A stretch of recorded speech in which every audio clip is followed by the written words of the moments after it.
আধার কার্ডে এসেছে বিরাট বদল। নাম, জন্ম তারিখ বা লিঙ্গ আর চাইলেই যতবার খুশি পরিবর্তন করা যাবে না। নতুন UIDAI এর নিয়ম না জানলে বড় বিপদে পড়তে পারেন আপনিও। আজকের ভিডিওতে পুরো নতুন নিয়মগুলো সহজ ভাষায় বুঝে নিন, যাতে আর ভুল না হয়। নতুন নিয়ম কেন আনা হয়েছে? আধারের অপব্যবহার রোধ করতে এবং পরিচয় চুরি বন্ধ করতে UIDAI নতুন সিস্টেম চালু করেছে। নাম পরিবর্তনের সীমা। নাম বা নামের বানান সর্বাধিক 2 বারের বেশি পরিবর্তন করা যাবে না। পদবি পরিবর্তনের ক্ষেত্রে এই সীমা প্রযোজ্য নয়। জন্ম তারিখ পরিবর্তনের সীমা। জন্ম তারিখ মাত্র একবারই পরিবর্তন করা যাবে, একবার হলে পুনরায় পরিবর্তন করা যাবে না। লিঙ্গ পরিবর্তনের সীমা।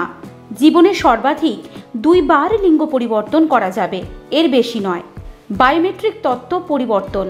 আঙুলের ছাপ বা চোখের স্ক্যান বারবার পরিবর্তন করা যাবে না, নির্দিষ্ট প্রয়োজনে একবার আপডেট করা যাবে।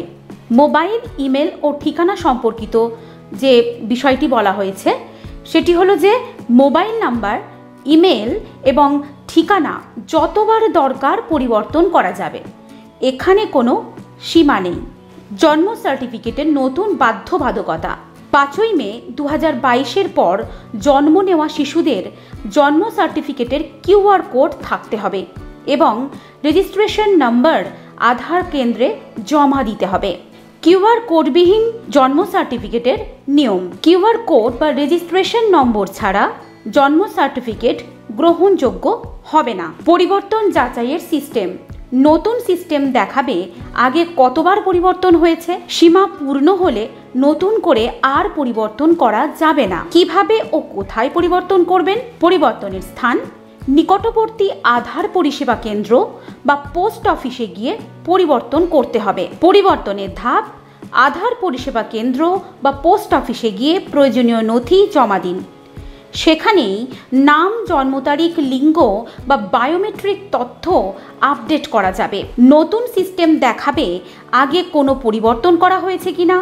যদি পূর্বে পরিবর্তন করা থাকে এবং সীমা পূর্ণ হয়ে যায় তবে নতুন করে আর পরিবর্তন করা যাবে না। তো ভিউয়ার্স, আশা করি নতুন নিয়মগুলো এখন আপনাদের কাছে অনেকটাই পরিষ্কার হয়েছে। আপনার পরিবার ও বন্ধুদের সঙ্গে এই ভিডিওটি শেয়ার করুন যাতে তারা এই ভুল না করে। আর এ ধরনের গুরুত্বপূর্ণ আপডেট পেতে আমাদের চ্যানেলটাকে সাবস্ক্রাইব করে রাখবেন, পাশে বেল আইকনটাকে ক্লিক করে রাখবেন। এর সঙ্গে বলে রাখি, যদি এই বিষয়ে আপনাদের কোনো রকম প্রশ্ন থেকে থাকে তাহলে অবশ্যই কমেন্ট বক্সে আমাকে জানাবেন। আমি আপনাদের প্রশ্নটার রিপ্লাই করার যতটা সম্ভব চেষ্টা করব। তো ভিউয়ার্স, আজকের ভিডিওটা এই পর্যন্তই। পরবর্তী ভিডিওর জন্য অবশ্যই অপেক্ষা করবেন। সম্পূর্ণ ভিডিওটা শেষ পর্যন্ত মন দিয়ে দেখার জন্য আপনাদেরকে জানাই অসংখ্য ধন্যবাদ।